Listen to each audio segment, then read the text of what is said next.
Qui aime les films d'action, les films de super-héros? Il y en a quelques-uns. Qui passe 20 minutes dans la douche à imaginer comment il est la personne qui empêche une prise d'otage ou qui fait ça? Ah, les messieurs, on a ce petit côté-là en nous. Mesdames aussi, je le sais, avoir des arguments, des débats dans notre tête avec quelqu'un. Puis là, sous la douche, on n'est toujours pas propre, mais on a trouvé l'argument. C'est possible même de vivre ce genre de fantasme-là en communauté, en Église. L'Église grandit, on a plein de projets, on va régler les choses, nous, pour la communauté. Il y a quelqu'un qui n'est pas d'accord, mais je sais qu'on peut le faire. Il y a un réel danger pour nous à chercher à être des héros, même des fois dans une équipe sportive. L'équipe a pratiqué des jeux, des stratégies, puis lorsqu'on arrive lors d'une vraie partie, il y a quelqu'un dans l'équipe qui décide que lui, il va compter un but, lui, il va faire un jeu fantastique, et ça désorganise toute l'équipe parce que lui, il voulait aller faire le héros, compter le but gagnant. Il y a seulement un héros. Et j'ai pensé commencer une petite série, je ne sais pas combien de prédications on va faire dans cette lignée-là, mais ça va s'appeler « Tu n'es pas le héros de ta vie ».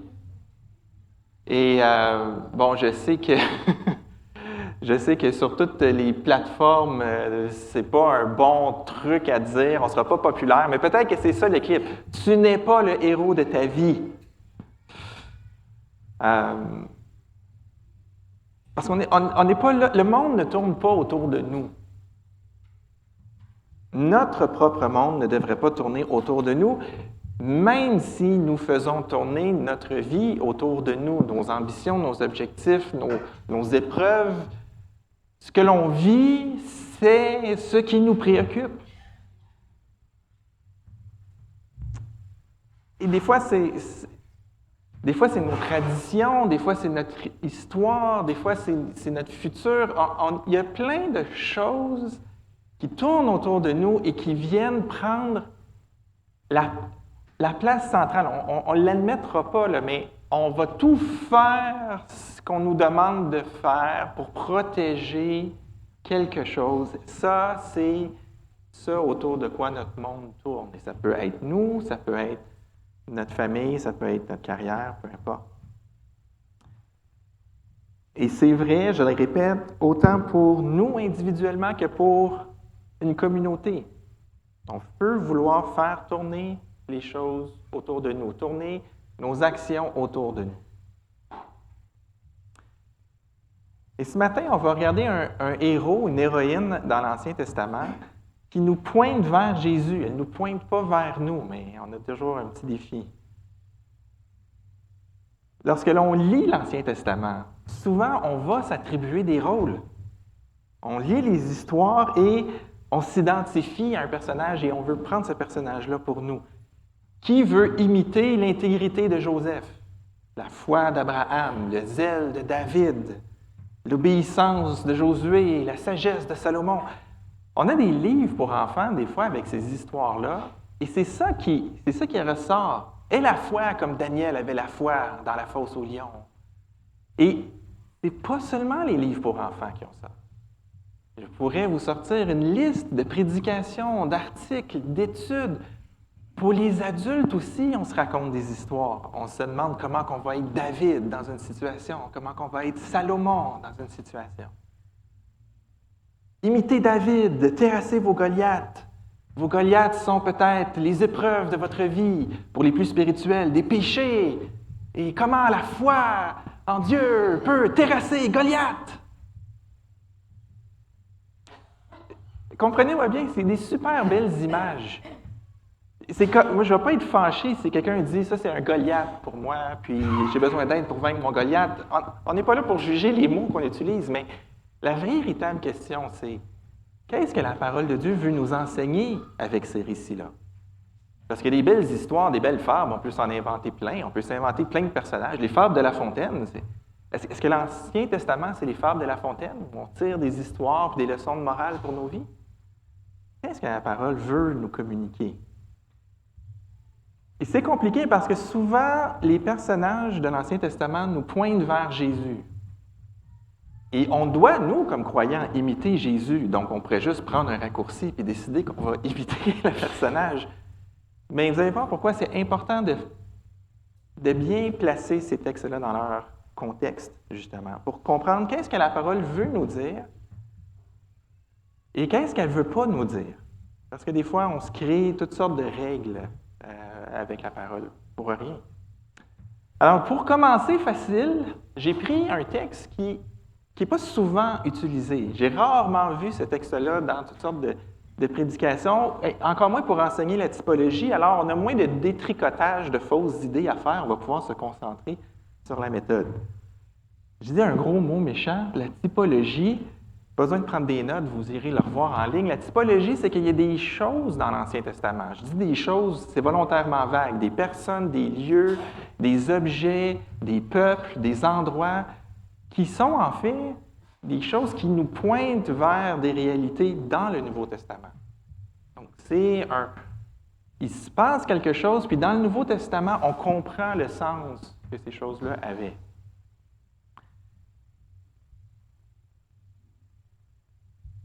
Je regarde mon temps, là, juste être sûr de ne pas prendre de temps ici. Lorsque l'on comprend que l'Ancien Testament est rempli de typologies, vous allez voir, ce n'est pas compliqué. Là. Ça a l'air sorcier, mais ça ne l'est pas. Lorsqu'on comprend qu'il y en a plein partout, ça nous aide, lorsqu'on lit la parole, à voir qu'est-ce que le texte est en train de vouloir nous communiquer pour vrai. Et on a moins tendance à tomber dans des petites interprétations à gauche et à droite qui ne vont pas nous aider. Il y a un détail important que je rajoute ici, là, c'est la dernière portion pédagogique du... Il y a des types et il y a des ombres. Les ombres, c'est comme des types, mais c'est plus petit, c'est plus local, c'est pas quelque chose d'aussi grand. Fait que si on prend le temple dans l'Ancien Testament, en fait, le tabernacle, enfin, le jardin d'Éden est comme un endroit où Dieu est présent, le tabernacle est l'endroit où Dieu est présent, le temple est l'endroit où Dieu est présent. Puis là, on arrive dans le Nouveau Testament, c'est qui le temple? C'est Jésus, le temple. Puis là, fait que vous voyez, il y a comme l'image de la présence de Dieu, elle s'est transformée. Des fois, il y a quelque chose de plus petit, de plus local. Il y a un personnage qui vit quelque chose qui nous parle de ce que Jésus va faire.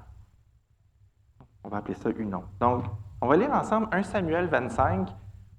Accrochez-vous, c'est long, mais c'est une histoire, d'accord? Dans le sens, c'est un récit, donc ça prend plus de place pour tout mettre les éléments. Samuel 1, 25, verset 1. Samuel mourut. Le prophète Samuel meurt à ce moment-là. Tout Israël se rassembla pour le pleurer et on l'enterra chez lui à Rama. Quant à David, il se leva et descendit au désert de Paran. Il y avait à Mahon, un homme très riche qui possédait des biens à Carmel. Il avait 3000 brebis et 1000 chèvres. Il se trouvait à Carmel pour la tonte des brebis. Le nom de cet homme était Nabal et sa femme s'appelait Abigail. C'était une femme pleine de bon sens et très belle, tandis que son mari était dur et méchant. À ce moment, nous perdons l'enregistrement. Nous manquons la lecture du chapitre 25 du livre de 1 Samuel. Vous pouvez faire la lecture de votre côté. Nous reprenons. Qui veulent à mon Seigneur, que ceux qui en veulent, il manque un mot, qui veulent du mal à mon Seigneur soient pareils à Nabal. Accepte ce cadeau que moi, ta servante, je t'apporte, à toi, mon Seigneur, et qu'il soit distribué aux hommes qui marchent à la suite de mon Seigneur. Pardonne la faute de ta servante. En effet, l'Éternel accordera à mon Seigneur une maison stable, car mon Seigneur soutient les guerres de l'Éternel, et on ne trouvera jamais rien de mauvais chez toi. Si quelqu'un se dresse pour te poursuivre et en veut à ta vie, ton âme, mon Seigneur, sera bien gardée avec les vivants auprès de l'Éternel, ton Dieu. En revanche, il enverra au loin, comme avec une fronde, l'âme de tes ennemis. Parce que l'Éternel aura fait à mon Seigneur tout le bien qu'il t'a annoncé et qu'il t'aura établi chef sur Israël. Mon Seigneur n'aura ni remords, ni trouble dans son cœur pour avoir versé le sang inutilement et pour s'être vengé lui-même. Et lorsque l'Éternel aura fait du bien à mon Seigneur, souviens-toi de ta servante. David dit à Abigail, « Sois béni, l'Éternel, le Dieu d'Israël, qui t'a envoyé aujourd'hui à ma rencontre. » Béni soit ton bon sens et béni sois-tu, toi qui m'as empêché aujourd'hui de verser le sang et qui as retenu ma main. Mais l'Éternel, le Dieu d'Israël, qui m'a empêché de faire du mal, est vivant. Si tu ne t'étais pas dépêché de venir à ma rencontre, il ne serait pas resté un seul homme à Nabal d'ici le matin. David prit ce qu'Abigail lui avait apporté et dit, monte en paix chez toi. Tu vois, je t'ai écouté et je t'ai bien accueilli. Abigail arriva vers Nabal alors qu'il faisait un festin digne d'un roi dans sa maison. Il avait le cœur joyeux et il était complètement ivre. Elle ne lui dit pas un mot jusqu'au matin, mais le matin, l'ivresse de Nabal s'était dissipée et sa femme lui raconta tout ce qui s'était passé. Le cœur de Nabal reçut un coup mortel et il devient aussi inerte qu'une pierre. Environ 10 jours après, l'Éternel frappa Nabal et il mourut. David apprit que Nabal était mort et il dit, « Béni soit l'Éternel, il a défendu ma cause dans l'affront que m'a fait Nabal et il a empêché son serviteur de faire le mal. L'Éternel a fait retomber la méchanceté de Nabal sur sa tête. » David envoya proposer à Abigail de devenir sa femme. Les serviteurs de David arrivèrent chez Abigail à Carmel et lui dirent, « David nous a envoyés vers toi parce qu'il désire te prendre pour femme. » Elle se leva, se prosternant le visage contre terre et dit, « Voici, moi, ta servante, je serai une esclave pour laver les pieds des serviteurs de mon Seigneur. » Abigail partit immédiatement, montée sur un âne et accompagnée de 5 jeunes filles. Elle suivit les messagers de David et devient ainsi sa femme. David avait aussi épousé Achinoam de Jizreel et toutes les deux furent ses femmes. Saül avait donné sa fille Michal, la femme de David, à Palti de Galim, fils d'Élia. Ouf! Pas pire ici, vous avez suivi toutes les péripéties?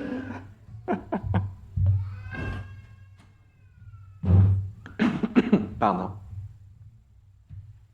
Quel est le message central d'un tel récit? Pourquoi la Bible nous raconte ça? Dans cette série de prédications, je vais faire exprès, je vais tout marquer en fonction des réalités du Nouveau Testament. Le message central, c'est que Jésus évite que Dieu ne nous détruise en offrant sa vie comme offrande propitiatoire. Est-ce que vous voyez le lien entre des pains au raisin et Jésus? On va voir ça ensemble. On va le regarder dans son contexte, donc un peu comment les Hébreux pouvaient comprendre ce texte-là. Puis ensuite, on va se rendre dans le Nouveau Testament, puis on ne va pas aller lire des textes du Nouveau Testament, mais on va regarder ce texte-là à la lumière du Nouveau Testament. Donc ça, c'est en gros le plan, hein, dans l'Ancien et dans le Nouveau. Qu'est-ce que ce texte-là nous dit? Le livre de Samuel nous parle de la transition dans le peuple juif entre l'époque des juges et l'époque de la royauté. Les Israélites ne voulaient pas juste avoir Dieu comme un roi, ils voulaient un roi en chair et en os qui marche devant eux. Un roi humain pour régner sur eux comme les autres peuples. On veut tous ressembler à ceux qui nous entourent. Les Israélites, c'est pareil. L'espoir était qu'un roi humain allait, en quelque part, décourager les rois autour de toujours venir attaquer Israël parce qu'eux, ils n'ont pas de roi, donc ils vont être faciles à prendre. Puis Dieu avait dit à son peuple, ça va être moi votre roi. Si vous êtes fidèle à moi, aucun danger, vous allez être en paix. Mais être fidèle à l'Éternel, c'est difficile. C'est plus facile d'avoir un roi humain qui s'occupe des choses autour de nous. Ils ont transféré leur sécurité, ils l'ont transféré de l'Éternel à un roi humain. C'était ça le transfert qui se faisait. Et déjà, à cette étape du livre, le roi Saül a été nommé, le roi Saül a été déchu, et Dieu a nommé David, et là, Saül est fâché, c'est encore lui officiellement le roi sur le peuple. Tout le monde sait que l'Éternel rejette Saül, puis que c'est David, mais Saül s'accroche au pouvoir. Hein? On connaît ça, des hommes d'État qui s'accrochent au pouvoir. Et Saül veut tuer David, donc David est en fuite. Donc David erre avec des hommes qui lui sont fidèles, et c'est pour ça que David était dans les champs, lorsque des bergers étaient dans les champs, puis pour éviter que n'importe quel brigand vienne voler des brebis, ben, les hommes de David ont décidé de protéger tout simplement les bergers de Nabal. Et David ne veut pas tuer Saül. Il dit, Saül a été nommé par l'Éternel. Moi, je vais pas. Dieu va s'arranger avec son oint. Moi, je ne vais pas mettre la main sur lui. Bien, Saül, lui, il n'a comme pas ce scrupule-là. Lui, il est prêt à faire mourir David.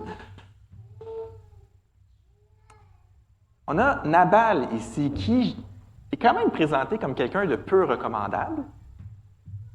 Ce que le texte nous dit sur Nabal, c'est qu'il est riche. En soi, ça, c'est pas un problème. On nomme toutes ses possessions. Il est vraiment un homme riche. Au verset 3, on a un commentaire du narrateur qui dit que Nabal était dur et méchant. Et vous remarquerez que dans les récits, dans les narrations dans l'Ancien Testament, il n'y a à peu près jamais de commentaires sur la valeur morale des gens. Le narrateur raconte l'histoire et il laisse le lecteur juger. Mais ici, Nabal était dur et méchant, était stupide. Il y a un jeu de mots en hébreu avec son nom. Là. C'est comme Nabal n'est pas quelqu'un de très, très fin. Il manque d'hospitalité, il manque aux règles d'hospitalité au verset 10 et 11. Ses serviteurs disent qu'il a mauvais caractère. Sa femme dit qu'il est bon à rien et qu'il est fou.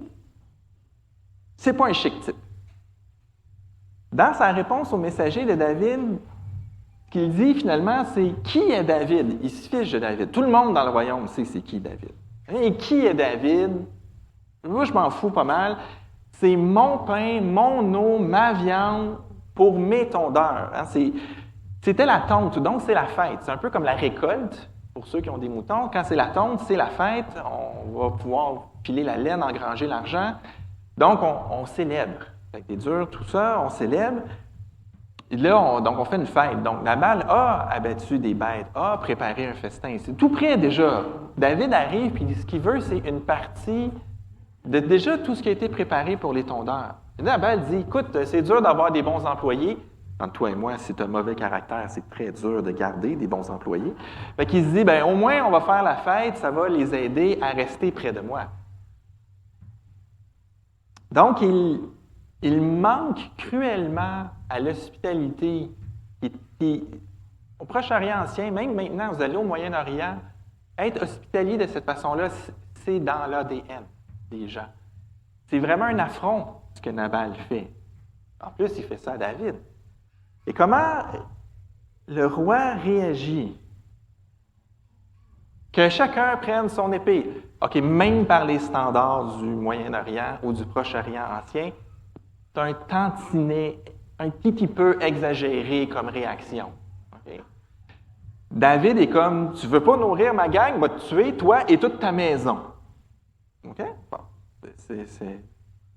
Qui veut ressembler à David? 400 hommes partent au combat. 400.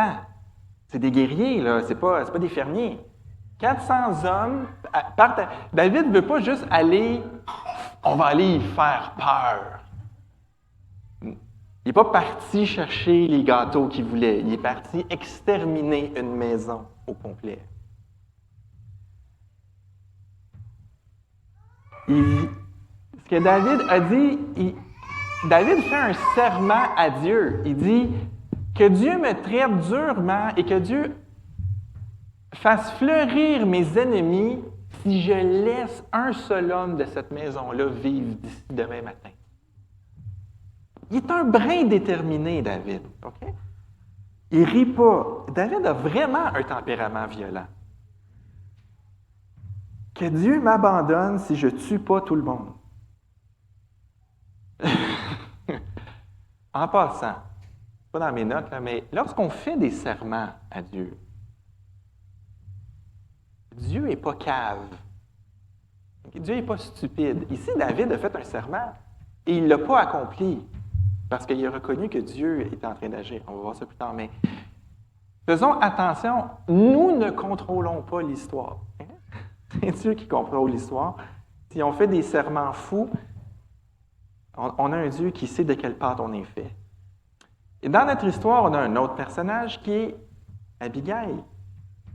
Et la Bible dit, Cette femme était très intelligente et très belle. Le trait, il se distribue aux deux. Non, ce n'est pas un commentaire sexiste dans la Bible, comme aujourd'hui, quand une femme devient première ministre, on parle d'elle pendant 2 lignes, puis on parle de 20 lignes de son habillement. C'est pas ça, OK? Encore une fois, vous remarquerez, dans les récits dans l'Ancien Testament, on parle très peu de l'apparence physique des gens. Ce pas des romans. Hein? Dans un roman, il entra dans la pièce, ses cheveux blonds battaient au vent. Là, on n'a pas ça dans les Écritures. Lorsque on s'attarde au physique, lorsqu'on nomme des qualités physiques de la personne, ça a un sens. Et ici, c'est une façon de dire cette femme-là était une femme d'exception. Il y a 2 autres femmes seulement dans la Bible qui reçoivent ce commentaire-là, Esther et Rachel. Ce n'est pas anodin que la parole de Dieu vienne appuyer ça. La beauté, l'intelligence, la sagesse, ça, c'est un combo là, très particulier dans les Écritures. Si vous allez lire Proverbe 31, comment que la sagesse se personnifie dans une femme, si vous voyez comment la sagesse est personnifiée dans les Proverbes, c'est cette idée-là. Cette femme-là était une femme exceptionnelle. Mariée à un coton. Elle est présentée dans le texte comme ça, elle est une incarnation de la sagesse, avec un S majuscule. D'accord? Dans le sens, c'est ça qui est mis en place. Donc oui, physiquement, elle était très jolie, mais de l'avoir notée ici en lien avec son intelligence, c'est une façon de souligner vraiment le caractère de cette femme-là. Et ce qu'elle fait, c'est qu'elle vient apporter une offrande pour apaiser David. Elle veut sauver sa maison, elle veut sauver les serviteurs. C'est juste les hommes qui allaient mourir. Elle serait toujours vivante, mais elle vient apaiser. Et dans sa déclaration à David, elle souligne qu'elle comprend qui, lui, il est pour le peuple, tandis que Nabal s'en fout. Elle mentionne à David, « Je sais qui tu es, je sais que Dieu est avec toi, je sais que c'est toi qui vas régner, je connais les promesses qui sont sur toi. » Mais elle vient aussi offrir à David une porte de sortie. Et David va se charger d'un péché. Et David va tuer un habitant de la région. Ce n'est pas un ennemi d'Israël, Nabal. C'est un crétin pas fin, mais ce n'est pas un ennemi, ce n'est pas un Philistin, ce n'est pas quelqu'un qui en veut à la nation. Et là, si tu commences à tuer les gens du coin, la région ne va pas être trop favorable. Tu es en train de faire quelque chose, David, qui va revenir contre toi, et dans ta conscience, et dans la vie politique de tous les jours. Elle dit, « Lorsque l'Éternel aura accompli pour mon Seigneur tous les bienfaits qu'il t'a promis. » C'est vrai. Elle rappelle à David la promesse de Dieu. Elle affirme sa confiance en Dieu, elle affirme sa confiance à David, et elle lui évite de se charger d'un péché de plus.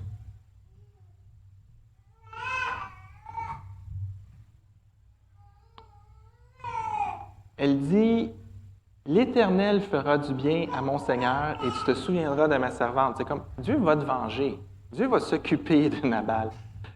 Il va s'assurer que toi, tu prospères, mais fais pas ça.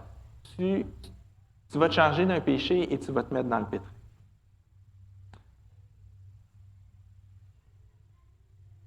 Et c'est intéressant parce que c'est pas David qui va tuer Nabal, mais Nabal va mourir. L'Éternel lui-même qui va frapper Nabal. Qu'est-ce que notre texte nous dit? Qu'est-ce qu'on fait avec ça maintenant, aujourd'hui? Je vais commencer par vous dire des choses que le récit ne nous dit pas. Le récit ne veut pas nous enseigner les choses suivantes. Okay? Le récit ne nous enseigne pas qu'il faut toujours donner son pain à ceux qui sont dans le besoin. Il y a plein de passages dans la parole de Dieu qui nous demandent d'être hospitaliers, qui nous demandent d'être généreux. C'est une très bonne chose, mais ce n'est pas ça que le texte ici veut nous enseigner. Okay? Ça ne nous enseigne pas qu'une femme doit endurer son mari difficile. Il y a d'autres passages dans la parole de Dieu qui vont nous parler de ce genre de choses. Ça ne nous dit pas qu'un homme méchant va mourir d'une crise cardiaque s'il manque de respect à un serviteur de l'Éternel. Ça, je ne peux pas vous dire combien de fois je l'entends dans des prédications qui viennent de différents endroits. On ne peut pas menacer un pasteur, on ne peut pas menacer un enseignant. C'est un serviteur. Puis voici le genre de choses qui arrivent à ceux qui maltraitent les serviteurs de l'Éternel. Je ne sais pas, ces gens-là, quand ils enseignent ça, qu'est-ce qu'ils font avec tous les serviteurs et les prophètes de Dieu qui ont été tués par des Israélites dans la parole de Dieu. Mais ce n'est pas ça que le texte nous dit. Je ne suis pas en train de vous inviter à me maltraiter, mais on ne peut pas prendre ce genre de texte-là et dire « Voici les pasteurs, on est dans une classe à part. » Mais je l'ai entendu, là.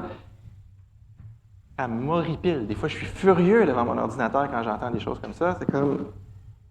Non, c'est pas ça que le texte dit. Ça ne dit pas qu'il faut faire des offrandes à ceux qui sont offensés. Ça ne dit pas « Ah, David, c'est une figure de Christ. On doit amener des offrandes à Christ pour qu'il soit apaisé envers nous. » Ça ne dit pas ça. Surtout pas. Ça ne dit pas « Ah, David avait raison de se mettre en colère. » Non, ça ne dit pas ça.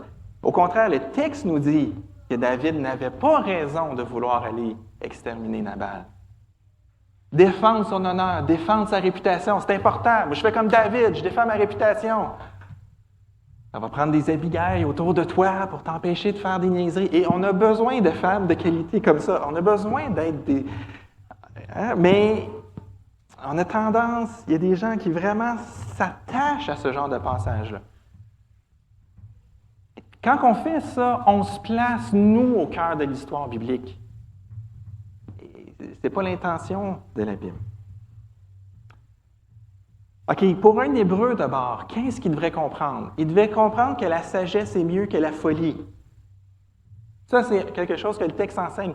La sagesse est mieux que la folie.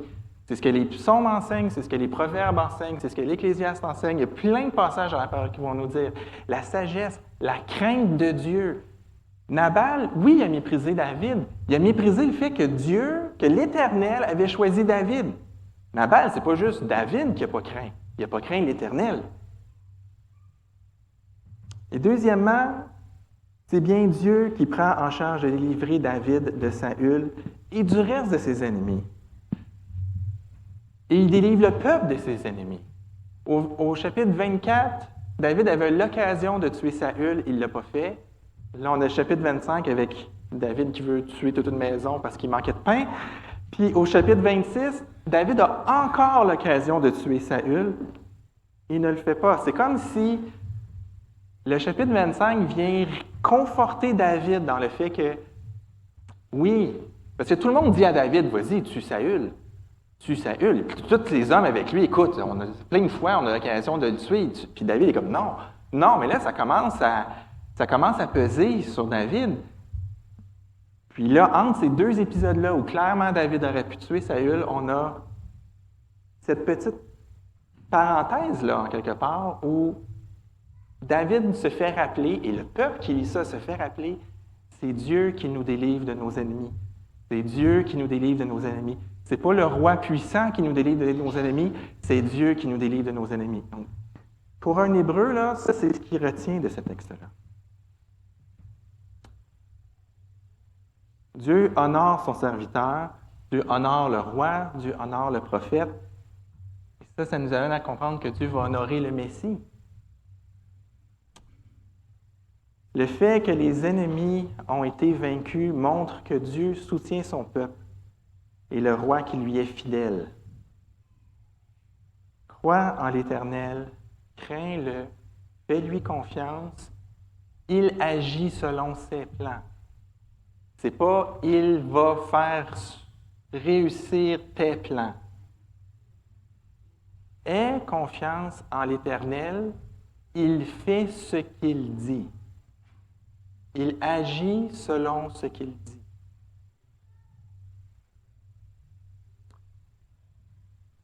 Maintenant, pour nous, oups, je me suis trompé, j'ai mis 2 Samuel 25, mais c'est 1 Samuel 25. Désolé. Moi, qui sommes-nous dans le texte? Si on veut se projeter dans le texte, Quel rôle nous convient? Quel personnage vous choisissez? Hein? On peut se demander à quel personnage on correspond. Qui suis-je? Qui est Nabal? Mon héros! Plein de moutons, il a peur de rien. Ou on pourrait se demander qui devrions-nous chercher à imiter? Qui devrions-nous chercher à imiter? Alors, on est tous d'accord que le seul personnage positif, c'est Abigail. Hein? Je ne suis pas sûr que dans ce contexte-ci, on voudrait imiter David. Il me semble que c'est clair dans le texte que David, ici, c'est pas une lumière non plus. Qui vous prendriez? Qui croyez-vous on devrait chercher à imiter?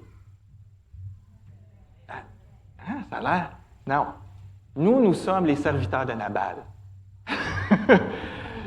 Ça, c'est notre place. Genre, les personnages secondaires. Ça, c'est notre place. Nous sommes les serviteurs de Nabal. Ou on est peut-être Nabal, mais au mieux, nous sommes les serviteurs de Nabal. Sur le point de mourir, car notre maître, le diable, a mis l'Éternel en furie. C'est là qu'on est. Ou on pourrait être Nabal, offensant Dieu et mourant seulement à l'évocation du jugement qui s'en vient sur nous, qui aurait pu survenir.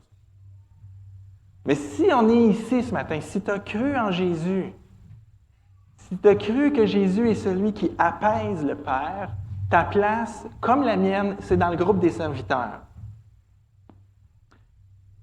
Ici, Abigail est une ombre de Christ. L'emphase dans ce texte-là n'est pas sur David. L'emphase dans ce texte-là est sur Abigail. Elle nous montre un aspect clair de ce que Jésus va faire. Elle apparaît, puis elle disparaît après dans l'histoire. On ne la voit pas là, des tonnes de fois, cette femme-là. Mais elle permet à David de saisir que Dieu est avec lui, qu'il va le venger. Ce qu'elle fait, elle, c'est qu'elle apaise la colère du juge offensé. David est juge et bourreau, là, est parti. C'est lui qui est offensé, c'est lui qui a tranché que Nabal et toute sa maison étaient coupables, c'est lui qui a déterminé la sentence et c'est lui qui s'en va exécuter la sentence. David est plus proche dans ce texte-là de l'Éternel comme figure que de Christ. Ici, David est la personne offensée qui s'en vient avec un jugement, ma foi, assez radical envers ceux qui l'ont offensé. Et elle vient devant le juge avec une riche offrande qui répare le mal causé. Et David approuve son geste et lui laisse la vie sauve à elle et à toute sa maison. Aux serviteurs de Nabal, à nous. Christ se pointe devant Dieu avec une offrande et on a la vie sauve. Et aussi méchant que Nabal est, David ne va pas aller le tuer. L'offrande de cette femme-là va même avoir couvert la faute de son mari. Les serviteurs, nous, on serait morts, pas à cause de notre faute, à cause de la faute de Nabal. Mais même Nabal a la vie sauve à cause d'elle. Bon, après ça, l'Éternel s'arrange. C'est un autre contexte. Mais dans la furie de David, même contre Nabal, est arrêtée. Et remarquez cette médiatrice-là, comment qu'elle arrive. Elle dit « Fais comme si tout cela était ma faute ». Dans d'autres traductions, il n'y a même pas le « fait comme ». Tout est ma faute. Elle arrive devant David, elle dit « Tout est ma faute ». Elle n'a rien fait. Elle prend sur elle de ne pas avoir agi. Si j'avais vu tes serviteurs, je les aurais attrapés avant qu'ils parlent à mon mari. Mais là, c'est comme, ils ont frappé mon mari. Je prends la faute. Tout est de ma faute. Moi, ta servante, je n'ai pas vu les serviteurs que mon Seigneur avait envoyés. Elle prend sur elle la situation.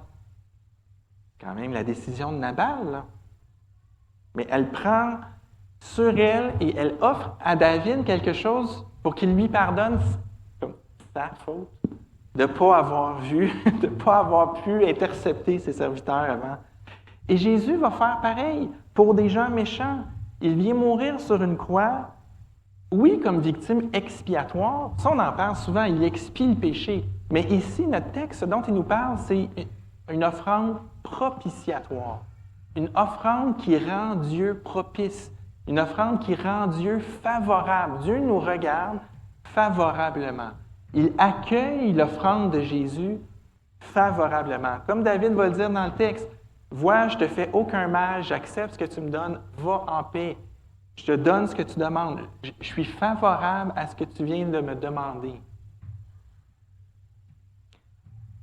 Et quand Jésus offre sa vie comme offrande, qu'est-ce que Dieu fait? Il ressuscite Jésus, et c'est ce qui montre que Dieu a reçu favorablement l'offrande que Jésus a faite. Le sacrifice de Jésus a fonctionné, on le sait parce que Dieu l'a ressuscité. Et que cette résurrection-là, elle est une démonstration que Dieu a fait, OK, cette offrande-là, je la reçois favorablement. Je suis propice à répondre à ce que Jésus demande. Et Dieu donne la victoire à Jésus sur ses ennemis, comme David va avoir la victoire sur ses ennemis grâce à l'Éternel. Jésus a la victoire. 1 Corinthiens 15 nous mentionne 3 ennemis, Satan, le péché et la mort. Et c'est spécial parce que c'est un drôle de transfert, hein? Je peux comprendre pourquoi Satan serait un ennemi de Jésus, dans le sens où il est l'ennemi de Dieu, opposé directement à lui. Mais le péché et la mort, ce n'est pas des ennemis de Jésus. Il n'est ni pécheur ni mortel. Pourquoi c'est mentionné comme des ennemis? Parce qu'il s'incarne, il prend notre place. Nos ennemis sont ses ennemis et il obtient à ce moment-là de son Père la victoire sur ses ennemis. Il se charge de nos péchés, il affronte nos ennemis et il affronte notre juge. Jésus a offert tout ce qu'il faut pour apaiser la juste colère de Dieu. Abigail a offert ce qu'il fallait pour apaiser la colère un peu intense, un peu surdimensionnée de David. Jésus offre ce qu'il faut pour apaiser parfaitement la colère, parfaitement justifiée de notre Père céleste. Nous n'avons pas à avancer dans la vie en cherchant à se prouver à Dieu ou en cherchant à ne pas le mettre en colère. Ça, c'est les païens qui font ça. Je répète ça, on n'a pas à avancer dans notre vie en se disant « je ne dois pas mettre Dieu en colère ». Jésus a déjà rendu Dieu propice envers nous. Ce n'est pas notre job. Ce n'est pas à nous de s'assurer que Dieu n'est pas fâché après nous. Jésus s'est déjà assuré que Dieu était favorable envers nous.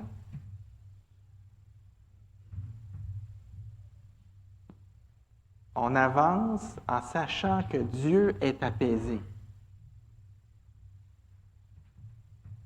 Et là, l'objection, alors si à cause du péché, la grâce abonde, allons pécher.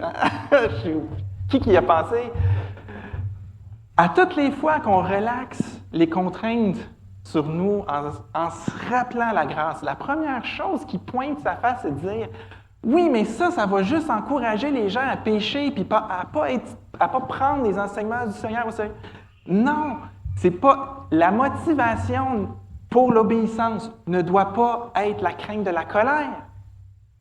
On a un médiateur qui a offert une offrande une fois pour toutes pour rendre Dieu favorable envers nous. De grâce, sabotons pas son travail après ça en mettant la colère comme garde-fou pour notre conduite. Fait que si ce n'est pas la colère à venir, la crainte de la colère qui nous motive, qu'est-ce qui reste? La reconnaissance.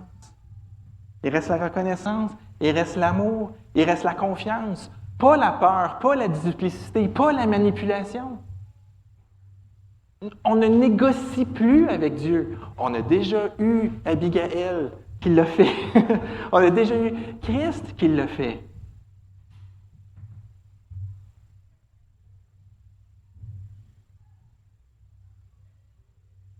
Je n'ai pas à chercher à maintenir le pardon de Dieu. Quand je pêche, je vais me confesser, je veux restaurer la relation, mais je sais que le pardon est acquis parce que le pardon a été parfaitement accompli. Je ne suis pas en train de négocier le pardon de Dieu. Je suis en train d'être transparent puis de demander son secours. Quand je confesse mes péchés, je demande son secours. Pas son secours de sa colère, face à sa colère. Et Jésus l'a déjà fait, ça. Mais je veux l'aimer. Je veux marcher libre. Il m'a donné une liberté. Le péché était un de mes ennemis. Jésus l'a vaincu. Je veux marcher libre. La motivation, c'est l'amour.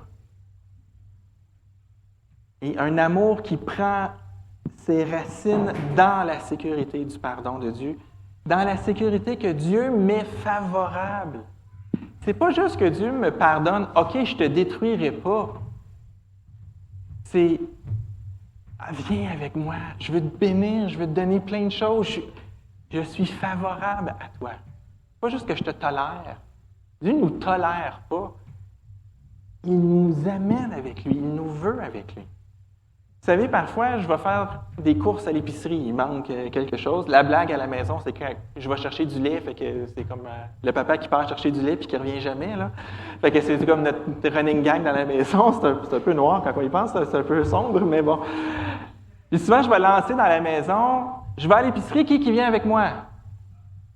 Puis souvent, j'ai 1, 2, 3 enfants qui viennent avec moi. Écoutez, il n'y a rien de fantastique dans les allées du IGA. C'est pas Disneyland, c'est pas... Puis je vais chercher 2, 3 choses. J'ai pas besoin de bras pour m'aider à transporter les choses. Mais ils viennent parce qu'ils aiment ça, être avec moi. Puis je leur demande parce que j'aime ça, être avec eux. On est juste ensemble à faire une petite trotte de tour pour aller chercher des choses à l'épicerie. C'est simple. Mais avec notre Père Céleste, c'est ça. Notre Père Céleste nous fait participer à son travail. Si vous avez déjà travaillé avec des enfants, vous savez que c'est 50 fois plus long s'il vous aide. Mais Dieu fait ça avec nous. Il dit, moi, je suis en train de sauver le monde. Viens participer à mon travail. Viens avec moi dans mon travail. On va faire ça ensemble. Je t'ai donné des capacités pour faire des choses. Viens. Qui vient à l'épicerie avec moi? Qui vient dans mon champ? J'ai une tâche importante. Dieu a une tâche importante et il réconcilie le monde avec lui-même. Et il nous embarque dans son travail. Tout simplement. On œuvre dans le travail de Dieu parce que notre Papa Céleste a quelque chose pour nous. Il nous amène dans son champ. On n'a rien à prouver à Dieu. On a simplement à aimer Dieu et aimer notre prochain. Et grâce à Abigail, je pense qu'on peut mieux saisir ce que Jésus a fait. Jésus a stoppé un juge en furie pour de bonnes raisons, outrement plus terrifiant que David et 400 hommes, qui s'en venaient nous détruire pour un jugement qu'on méritait. Et Jésus a non seulement stoppé ce juge-là, mais il l'a rendu favorable à nous. Ma prière ce matin pour nous, à l'Église du Lac-Saint-Louis, ceux qui sont en ligne, c'est qu'on puisse goûter ce repos-là. Nous goûtons ce repos. On peut jouir du repos de Dieu qui nous accorde en Jésus parce que Jésus nous a rendu le Père favorable. L'amour bannit la crainte. On a un chant comme ça, je pense. L'amour bannit la crainte. Il me semble que ça me sonne quelque chose. L'amour bannit la crainte, la peur et la déception. Dieu le Père te regarde favorablement. Pour toi qui te confies en Jésus, il te regarde favorablement maintenant et pour toujours. C'est réglé. Nous ne pouvions pas apaiser Dieu, mais Jésus l'a fait. Il a fait une offrande une fois pour toutes.